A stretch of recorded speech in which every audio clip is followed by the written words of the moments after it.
appena terminato con il prefetto una conference col Ministero e dove era collegato anche il Presidente Zaia, e a minuti dovrebbe arrivare una circolare che blinda fisicamente il comune di Vo e che dà disposizioni molto restrittive anche per tutto il territorio regionale.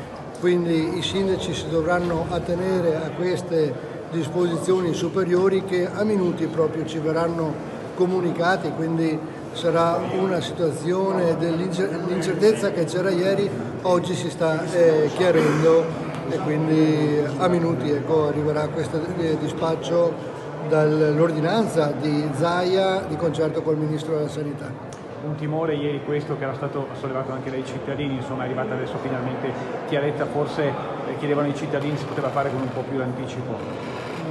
Capite che in queste ore le polemiche non servono assolutamente a niente, tutte le autorità hanno lavorato, le autorità politiche, amministrative, tutto il personale sanitario che dobbiamo ringraziare per quello che sta facendo. Oggi stiamo fronteggiando un virus e non una questione politica, tutti uniti per risolvere questo problema con i provvedimenti che sono necessari e che ci verranno prescritti dagli organismi sanitari nazionali. Come funzionerà il cordone sanitario attorno a Vo?